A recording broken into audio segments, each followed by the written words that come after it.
Maravilloso. Entonces estamos en condiciones de partir. Bueno, ayer estamos hablando acerca de cómo se generan, cómo se inician los procesos indagativos, cómo son sus características. Aquí estamos hablando en términos muy, muy generales. Bueno, hablamos un poco sobre esto de la conceptualización de la ciencia, según Mario Bunge. Eh, yo ese libro se los voy a depositar no, todavía no lo hago, pero se los voy a poner en la plataforma el libro completo de Bunge, que es un libro cortito, tendrá unos 50, 60 hojas, para ver todo este tema de la definición de ciencia, lo que es leyes y todo eso, para irnos adentrando un poco en esto de los procesos indagativos. Todo lo que estamos haciendo ahora es como el preámbulo, es como un poco de epistemología, que normalmente se hace con fuerza en los cursos de metodología de la investigación, para conocer los distintos tipos de investigación especialmente. Bueno, en todo caso, de todas maneras, esto hay que aterrizarlo en lo que nos compete a nosotros, que es con la investigación en educación. Y la investigación en educación, o para la investigación en educación, la pregunta de qué se investiga en educación es completamente válida. Eh, Nosotros tenemos nuestro propio objeto de estudio, por supuesto, que son, por cierto, los fenómenos educativos que uno lo puede mirar desde distintas perspectivas. Acá, por ejemplo, tenemos varias perspectivas. Primero, la pedagogía, ¿no es cierto?, se puede entender o se puede abordar desde el análisis de los marcos institucionales. ¿Qué son los marcos institucionales? Bueno, los marcos institucionales son lo que está fundamentalmente es lo regulatorio, ¿no? Es todo lo que uno puede... Ay, perdón, no, se me, se me volvió.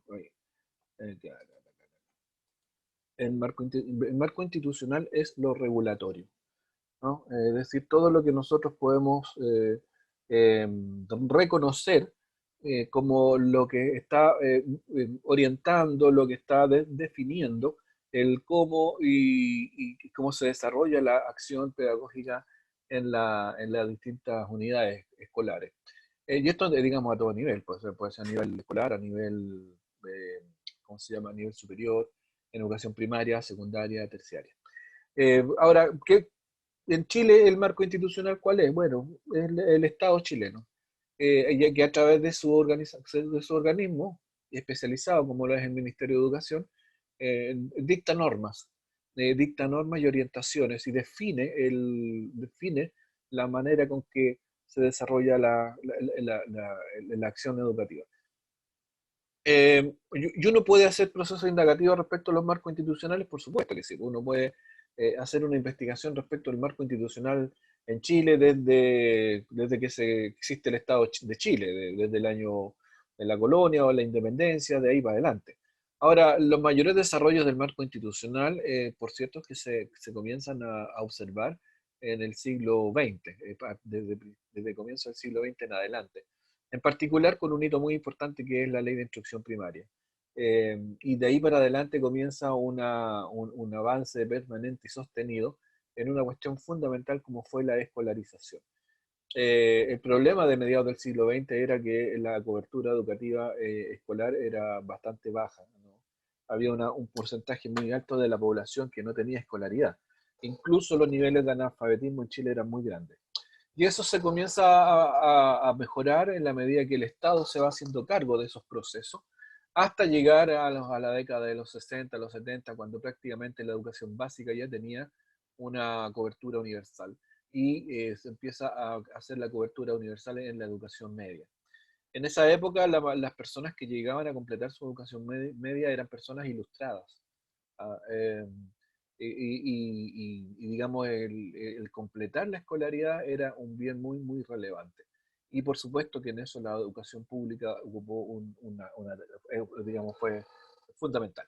Luego, en la década de los 70, de la década de los 80, comienza la escolarización o comienza la masividad de la escolarización a nivel de educación secundaria.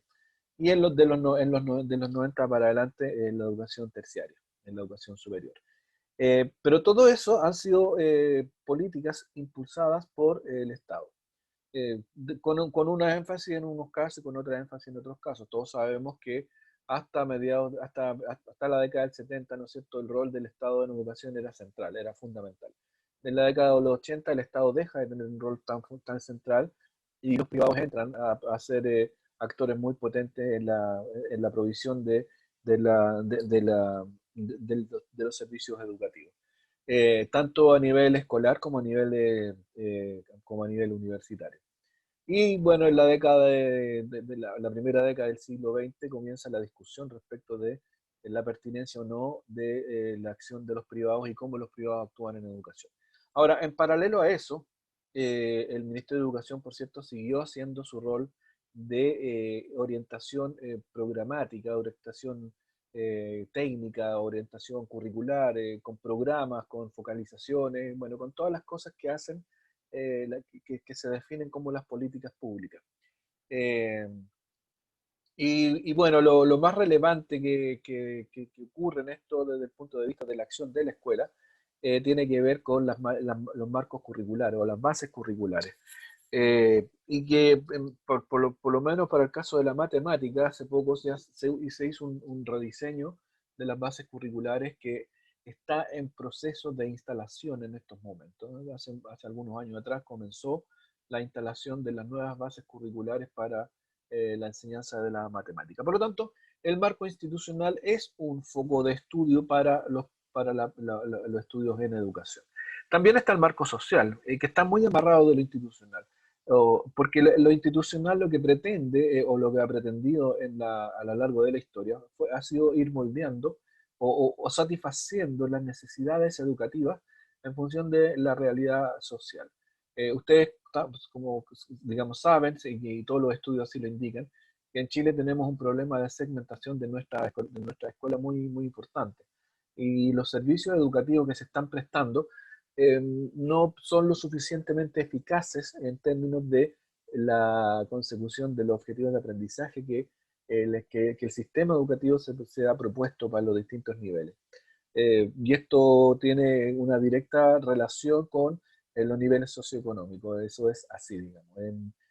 Uno puede hacer un estudio de los niveles de aprendizaje según la variable social y uno se puede dar cuenta allí, y esto está acreditado por muchos estudios, de que el componente socioeconómico es un componente que en Chile es relevante a la hora de ver cómo funcionan los resultados de aprendizaje a todo nivel, de niños, niñas y jóvenes y adolescentes, digamos, está a todo nivel. Por lo tanto, el marco social es un ámbito muy importante. También lo son los procesos de aprendizaje, o sea, cómo se realiza el proceso de aprendizaje. Eh, que este es como el núcleo duro de la acción pedagógica. Aquí la pregunta siempre es la misma, y esto es válido para cualquier nivel del sistema y en cualquier momento, en cualquier tiempo. ¿Cómo es que se produce, cómo es que los niños y niñas y adolescentes aprenden? ¿Cómo se genera eso? ¿Qué elementos están ahí presentes? ¿Cómo se puede gatillar la consecución por parte de los y las estudiantes de los objetivos que se proponen, ¿no? De los objetivos de aprendizaje? Por tanto, esto es un tremendo tema que está presente en términos generales y en términos específicos para cada una de las disciplinas y para cada uno de los niveles de la enseñanza escolar.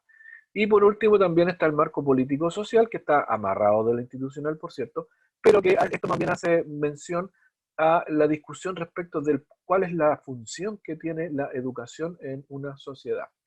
Que es, la respuesta a esta película, a esta pregunta, ¿no es cierto?, la función de la educación en la sociedad, genera el marco institucional, o dicho de otra manera, la respuesta que uno le da a esto del marco político y social orienta la acción institucional o la define. Y aquí, en esta última década, hay una controversia muy grande respecto de esto del marco político social. ¿Para qué es la educación? ¿Cuál es el sentido de la educación? ¿Cómo entendemos la educación?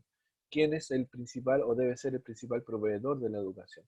Y aquí uno puede encontrar distintas visiones y distintas respuestas dependiendo de la visión política y la visión del orden social que cada uno tenga. Por cierto, lo que está prevaleciendo en los últimos años es que el rol del Estado tiene que ser más activo y la educación pública debe ser un motor de nivelación social, un motor de generación de igualdad, como siempre se ha creído que es el rol de la educación. Pero la educación hace 50 años atrás tenía un rol central en el aprendizaje y ahora tiene un rol importante, pero compite con muchas otras fuentes de información y con muchas otras fuentes de socialización, como son, por ejemplo, las redes sociales.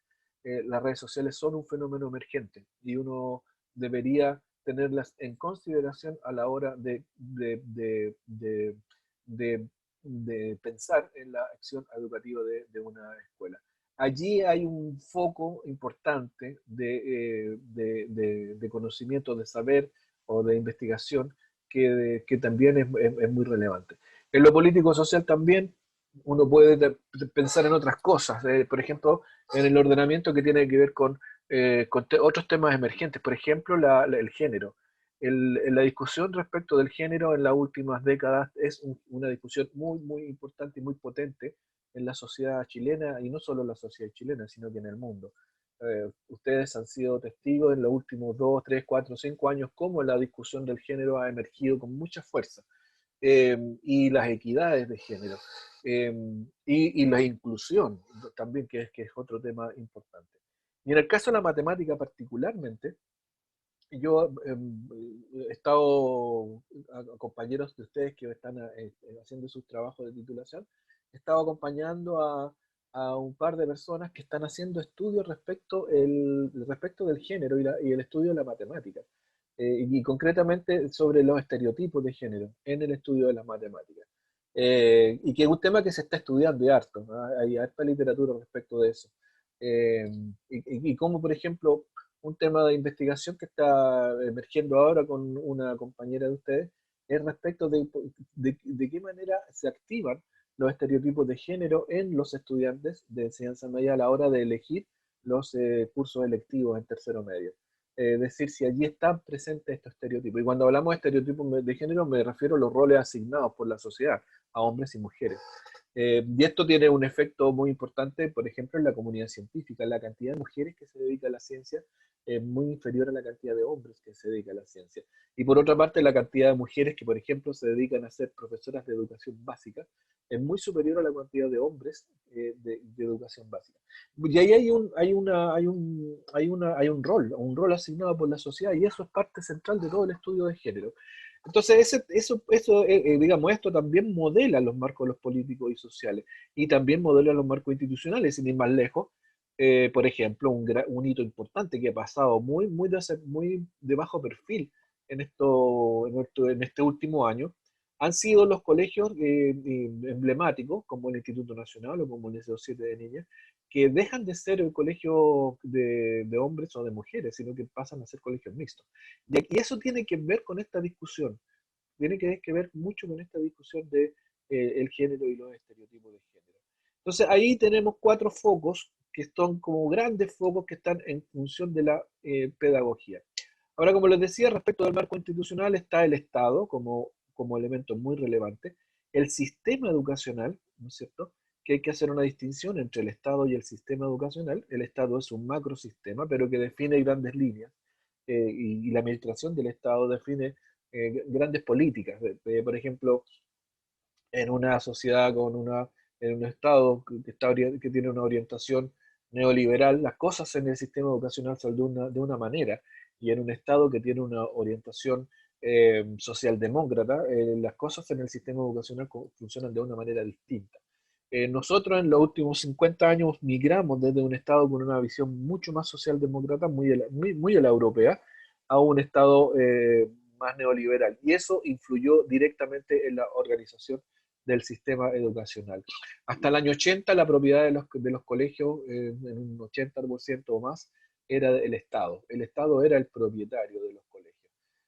Después, con la reforma del año 80, el sistema educacional, con una reforma que tenía una clara orientación hacia el liberalismo clásico o neoliberalismo, el sistema educacional se organiza de una manera diferente. Y los privados pasan a tener un rol muy importante, y el Estado deja de ser propietario de la escuela, y la educación pública se atomiza en las agencias locales o los municipios. Entonces, la forma en que se organiza el Estado tiene una repercusión inmediata en cómo funciona el sistema educacional. Y eso afecta, por cierto, a la escuela y, por cierto al aula. Eso es inevitable.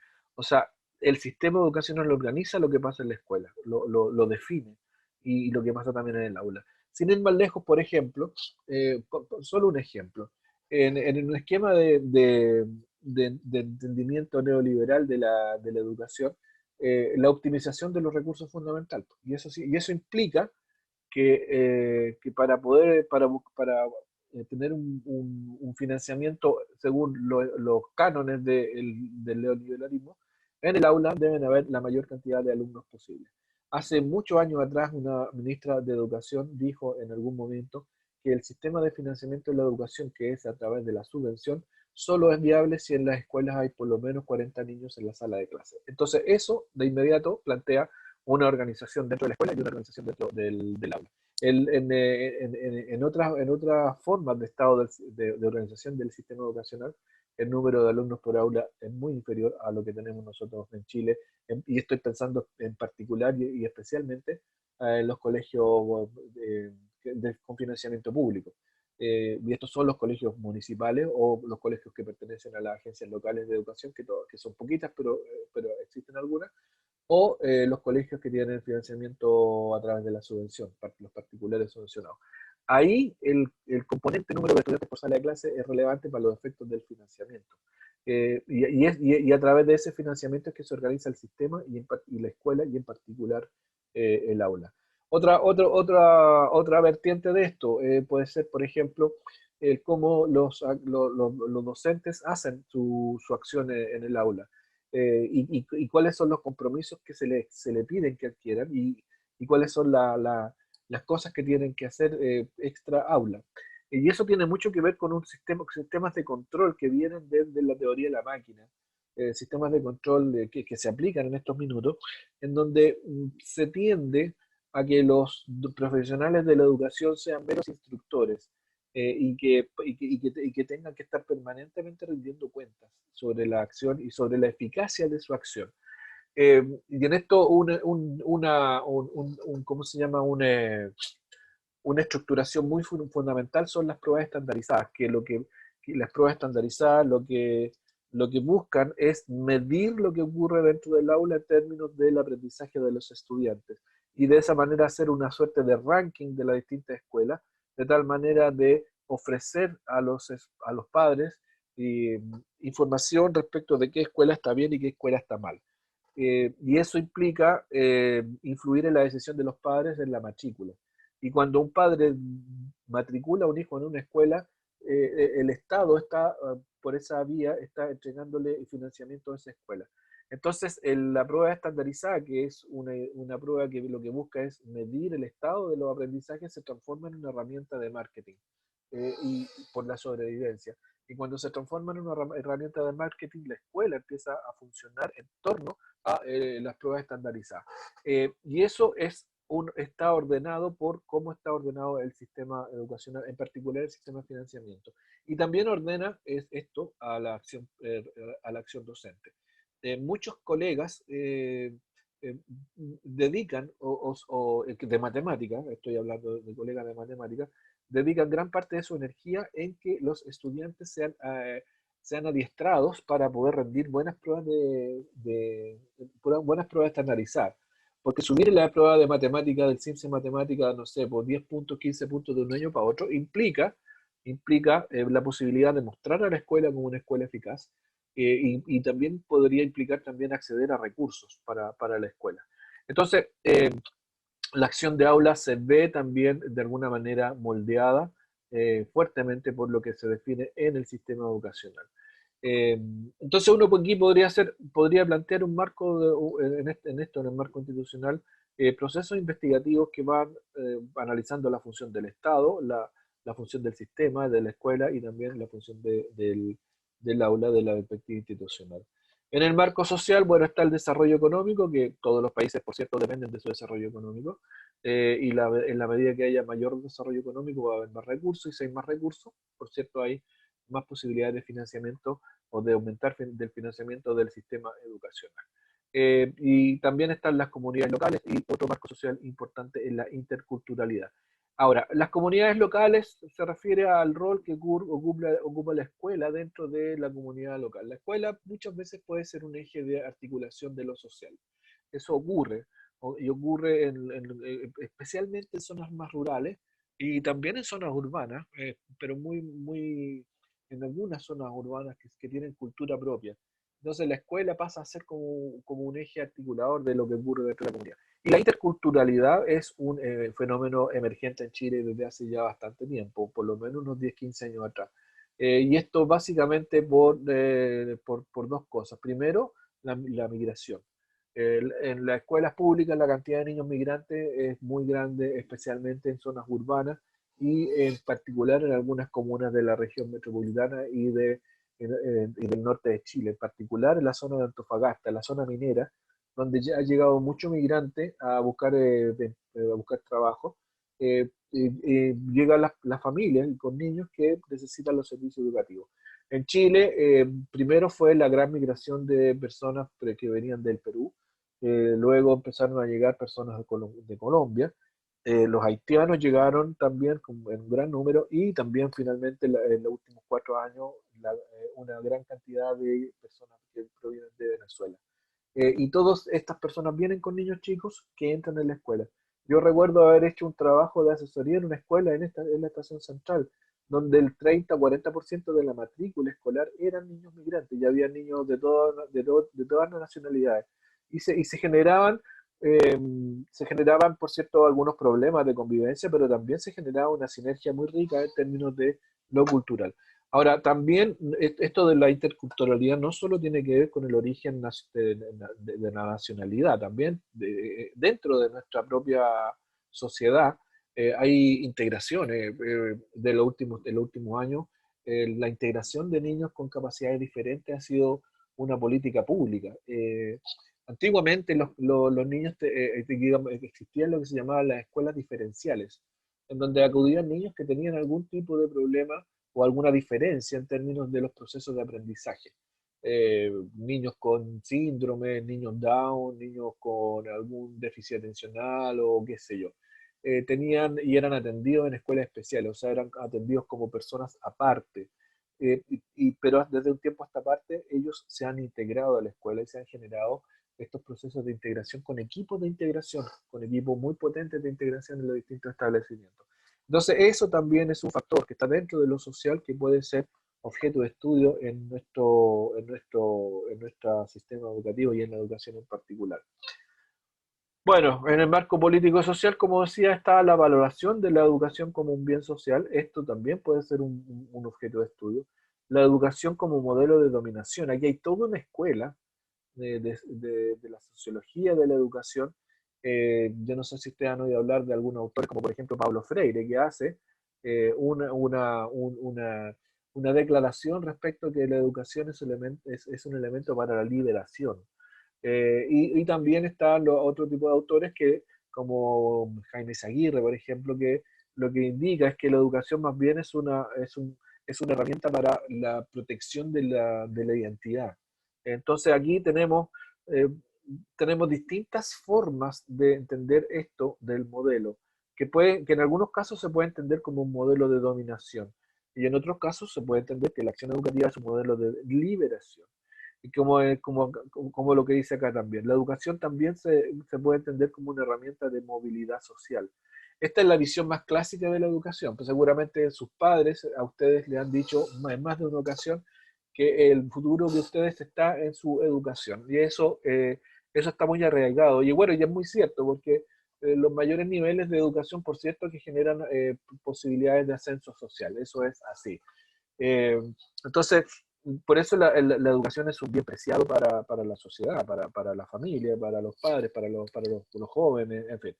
Y ustedes mismos seguramente estarán pensando le habrán dedicado algún tiempo a pensar en su propio futuro, en términos de ser profesionales de la educación en 1 o 2 años más, y después de eso seguir perfeccionándose y que tenga como, y que eso tenga como efecto movilidad social.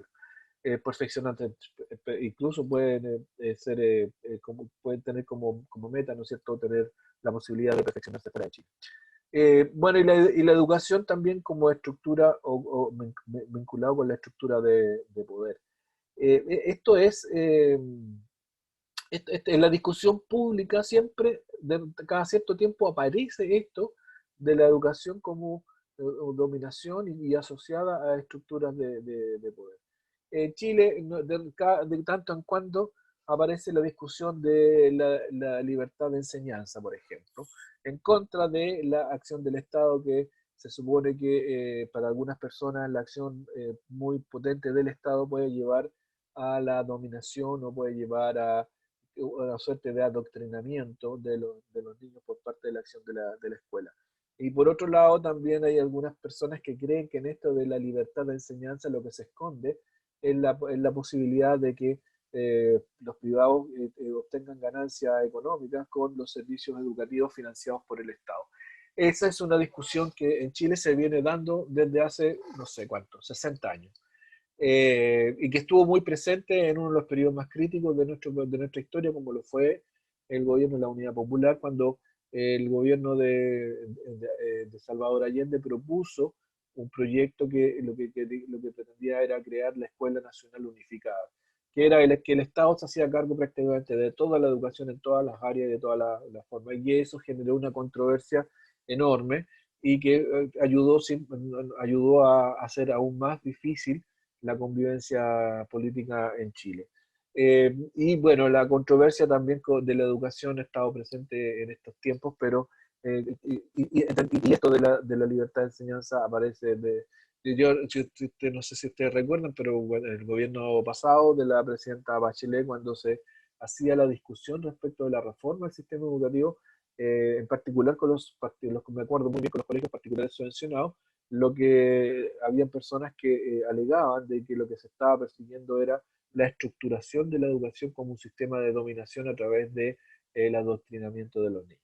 Y eso aparece de tanto en vez y es una discusión que en Chile lleva muchísimo tiempo y que no ha podido ser zanjada adecuadamente.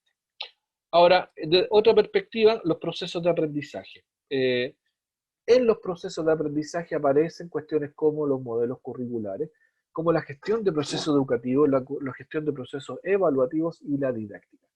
Todos estos son focos de atención para un proyecto de investigación que esté pensado desde lo educativo. Eh, y cada uno de estos aspectos de los procesos de aprendizaje es un proceso muy, muy importante y muy rico en sí mismo. Modelos curriculares, ¿a qué se refiere esto? Significa cómo ordenar los contenidos, cómo hacer una secuencia, cómo hacer bases curriculares, con qué lógica, desde dónde hasta dónde. Eh, como, por ejemplo en matemáticas, cómo yo ordeno los temas para que los niños vayan haciendo un aprendizaje ordenado de todos los conocimientos disciplinares. Eh, Aquí pueden haber distintas modalidades y distintas fórmulas, ¿no es cierto? Y esto se expresa en las bases curriculares. Las bases curriculares en el fondo lo que hacen es hacer un ordenamiento de los contenidos y también una suerte de priorización de ciertas conductas que son deseables y esperadas para que se vinculan con la disciplina. O sea, aquí lo que se genera que son los objetivos de aprendizaje. También está la gestión de los procesos educativos. ¿Qué significa esto? Bueno, es cómo en la escuela se hace el proceso educativo, de qué manera, cómo se lleva a cabo, con qué mecanismos, con qué marcos metodológicos. Aquí en el modelo curricular un poco lo que se responde es el qué, y aquí en la gestión de los procesos y la didáctica, las dos cosas están muy, muy, muy, muy, muy vinculadas. Se responde el cómo. Entonces uno puede definir, por ejemplo, que en alguna parte en algún nivel de la educación vamos a enseñar no sé, por las raíces cuadradas. Ok, vamos a enseñar raíces cuadradas. Y aquí después viene el cómo vamos a enseñar las raíces cuadradas. Y ahí está la gestión del proceso educativo y la didáctica que debe estar incorporada en el proceso educativo. Ahora, la gestión del proceso educativo también tiene que ver con la administración del currículum en la escuela. ¿Quién hace la gestión del proceso educativo? Los jefes técnicos. Los jefes técnicos, los jefes de departamento también pueden tener algo que decir ahí. Es que es como es el ordenamiento de la acción de un centro educativo.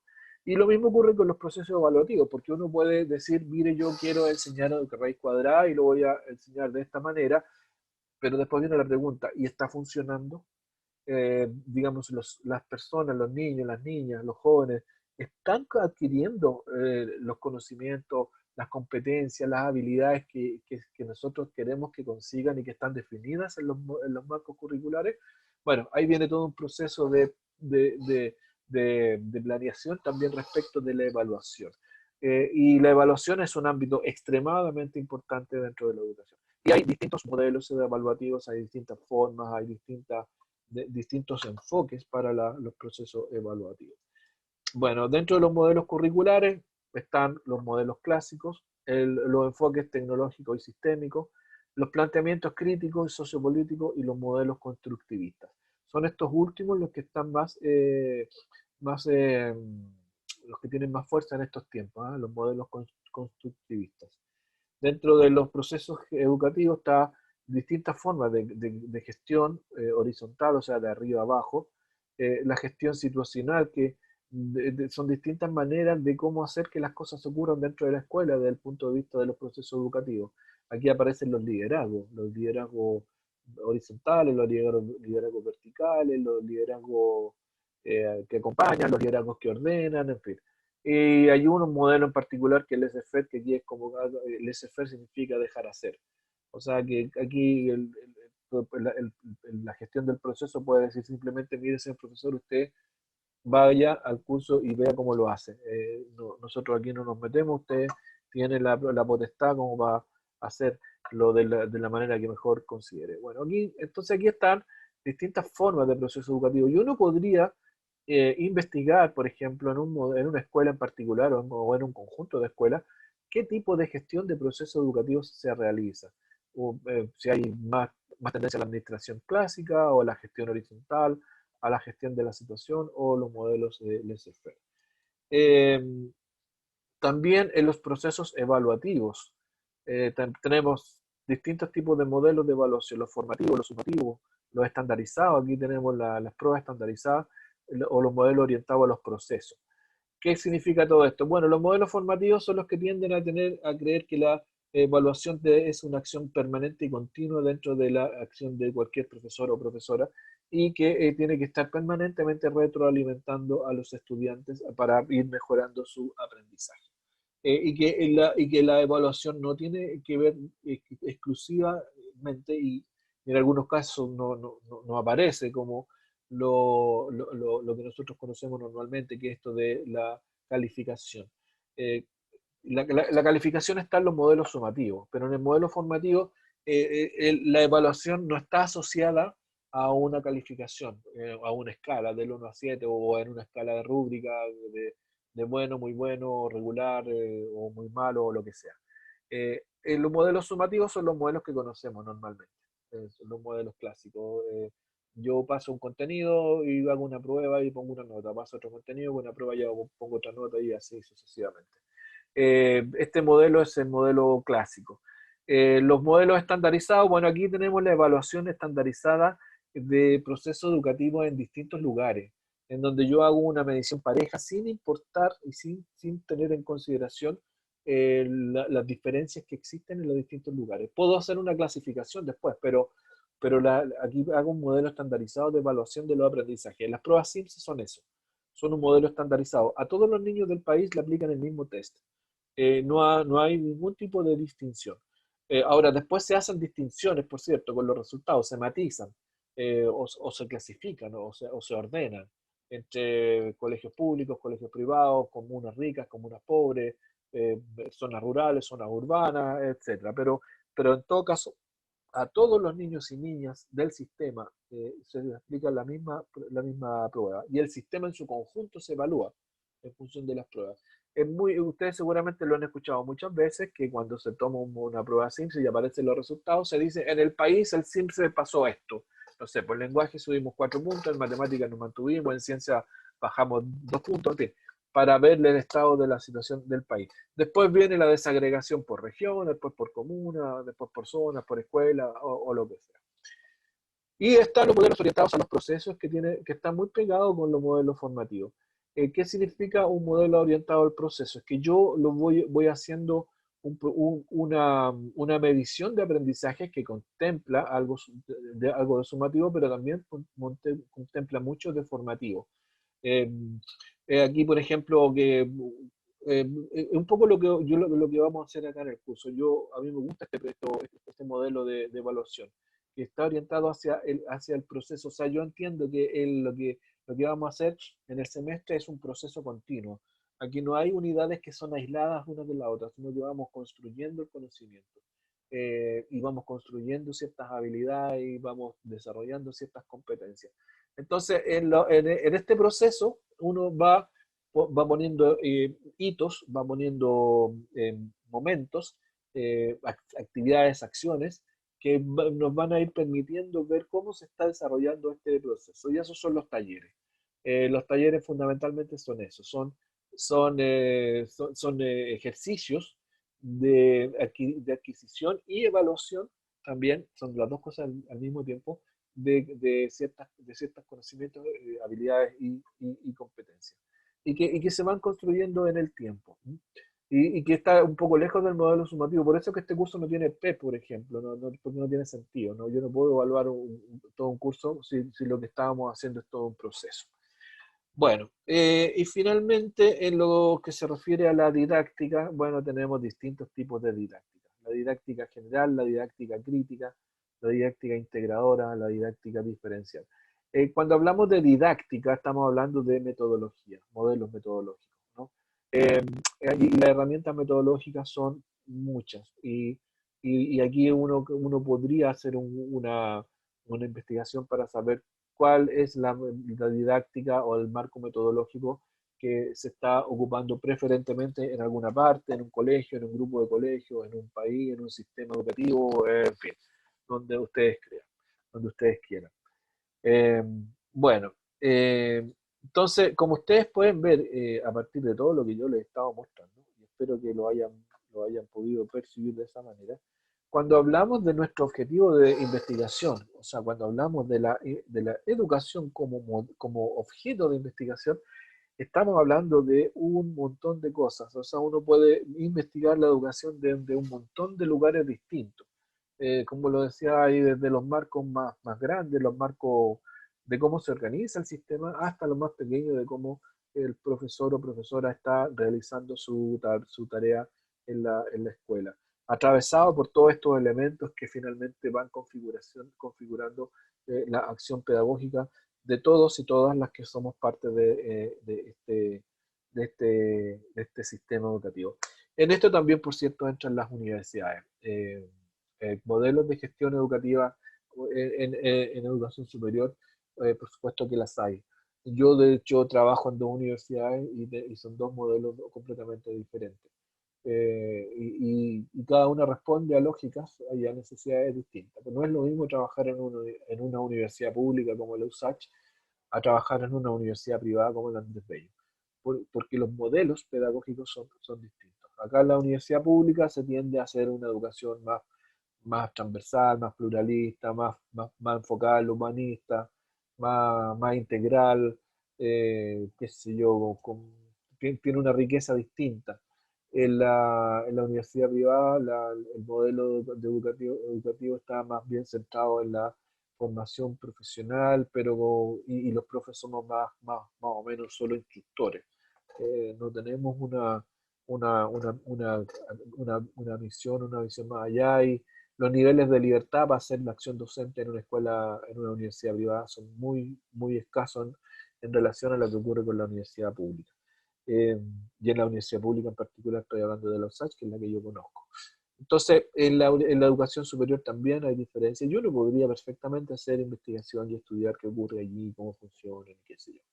En el programa de magíster donde yo trabajo, de magíster en educación, del Departamento de Educación de la USACH, llegan muchos profes estudiantes que están desarrollando labores profesionales en las universidades.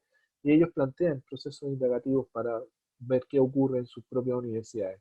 Y son juicios críticos y son buenos proyectos y salen cosas interesantes que pueden eventualmente ser útiles para el mejoramiento del conocimiento de la institución y también del funcionamiento de la propia institución. ¿Qué les parece? ¿Algún comentario? La verdad, profe, yo quedé fascinada con todo lo que habló hoy día, fue como bien interesante, la verdad. ¿En serio, Sacha? Muchas gracias. Eso es miel para mis oídos, de verdad te lo digo, no es broma. Espero que no sea la única y que el resto no esté durmiendo. La única que me puso atención es la Sacha, el resto están todos durmiendo la siesta. Oh, silencio, parece que es verdad. Yo estoy despierta, profe. Ah, Gabriela, yo No, profe, sabía. yo estaba, ¿Ah?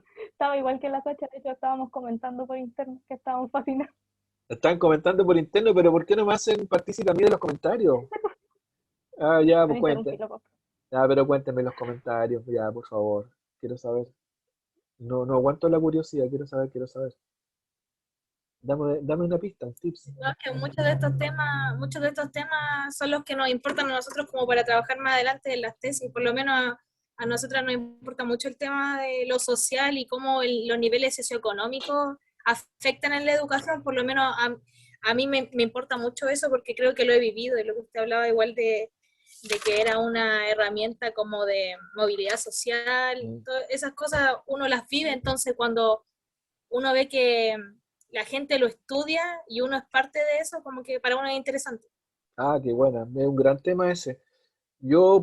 Mira, te invito si te interesa de verdad ese tema, yo nunca he visto un estudio respecto del aprendizaje en matemáticas, en particular en matemáticas.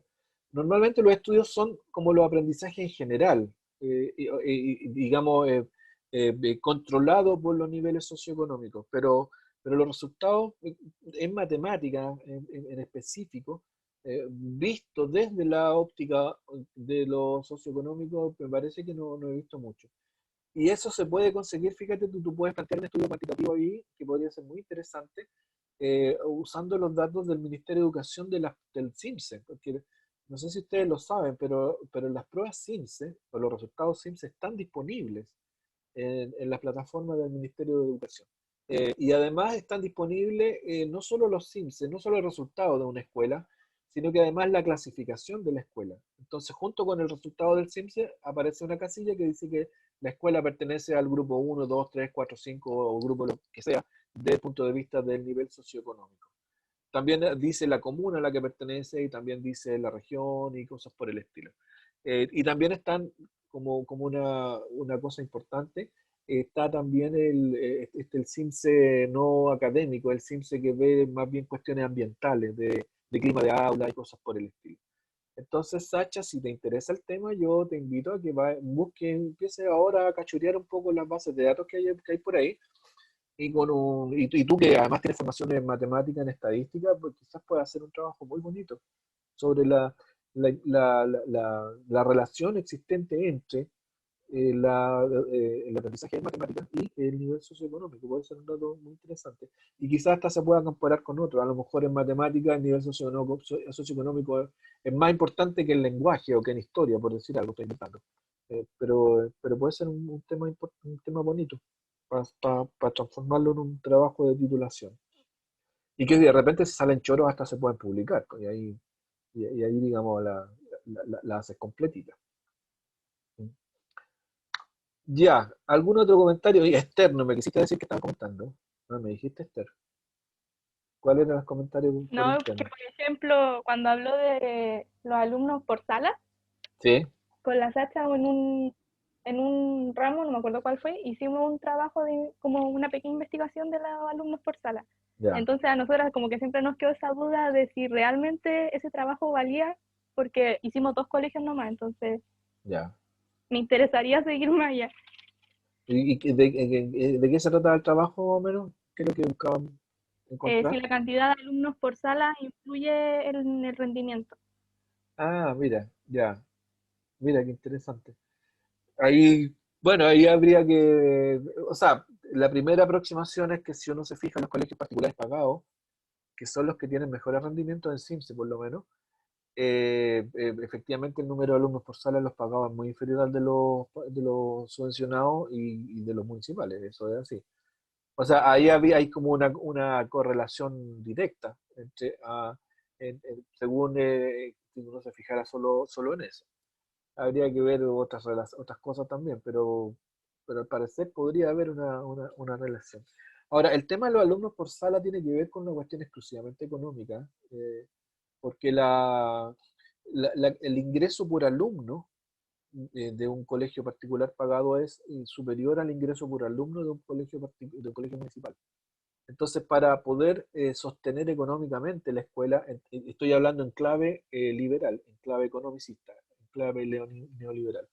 Para poder sostener económicamente una escuela, se necesita que la cantidad de alumnos financien a la escuela, en particular pensando en los profes o la infraestructura y todo eso. Entonces, para los particulares pagados, ellos cobran, no sé, 300.000, 400.000 pesos al mes. Y con 20 alumnos le alcanza para financiar todo y además ganar plata. En cambio, para la subvención, ya no tengo idea cuánto estará la subvención, pero la subvención por alumno no es mucha. Que no se compara con el ingreso mensual por alumno de un colegio particular pagado. Entonces, ¿y cómo se compensa eso? Se compensa con masividad, ¿no? Y por eso el número de alumnos por sala de clase. Y esto lo declaró yo me acuerdo, fue la Mariana Elwin cuando era ministra de Educación, no me acuerdo en qué gobierno, si fue de Frei Ruiz-Tagle o de Lagos, no me acuerdo en qué gobierno. Que ella lo dijo, sí, de claro, que la educación pública para poder financiarse necesitaba masividad y la masividad se conseguía con el número de alumnos por sala de clase.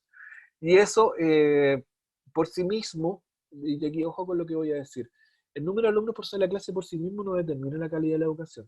Hay otras cosas también que la determinan, que son los capitales culturales, por ejemplo, y otras cosas que son las percepciones sociales también.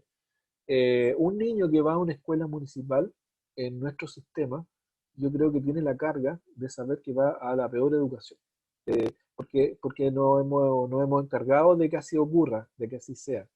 Estoy ahora hablando en zona urbana, porque ojo, que en provincia es otra cosa distinta. Entonces, el niño que va, o el joven que va a la escuela municipal, va con la carga de que va a una escuela mala. Y eso ayuda a generar esto de la profecía autocumplida. A diferencia, por ejemplo, de los niños que van al Instituto Nacional, por ejemplo, los niños que van al Instituto Nacional, que son tan inteligentes, tienen tantas capacidades como los niños que van a una escuela municipal de Renca, por ejemplo, eh, van con la idea de que van a una escuela buena, y que no están en la escuela municipal mala, sino que están en la escuela municipal buena, y rinden. ¿Ah? Y les va mejor, o les va mejor que si estuvieran en la escuela municipal de Renca. Entonces, eso es estigma, eso es una carga social asociada a la educación pública que es muy complicada. Entonces, eso se suma al número de alumnos por sala de clase, porque cuando tú quieres hacer un trabajo que tenga que ver con la motivación, con el autoestima y con un montón de cosas que son tan importantes para aprender, eh, cuando tenés 45 alumnos en una sala de clase es difícil. Imagínense con un séptimo básico que son verdaderos monos. Yo no sé si a ustedes les ha tocado hacer práctica con un séptimo básico, por lo menos yo alguna vez trabajé en un séptimo básico y la verdad es que salí arrancando. Hay que tener hay que tener habilidades muy, muy, muy especiales para poder trabajar con niños de 14, 13, 14, 15 años. Acuérdense ustedes mismos cómo eran cuando estaban en los primeros, segundo, en octavo básico, primero medio. Después ya en los cursos superiores la cosa como que cambia un poco, pero trabajar ahí es difícil. Y más difícil es aún trabajar cuestiones de estas cosas subjetivas. ¿Cómo lo hacemos? ¿Cómo hacemos para enseñarle matemática a niños que se creen que están en la escuela mala? Y niños que creen que no sirven para la matemática. O sea, ahí hay una barrera de entrada bien, bien jodida. Eh, bueno, no sé por qué me puse a conversar de esto. Ven, si ustedes me ponen un tema y me pongo a hablar y no me quedo callado nunca. Bueno, si se aburren me avisan ya. Ustedes me dicen pare, pare, pare y yo paro. Bueno, ¿qué más? Yo creo que con esto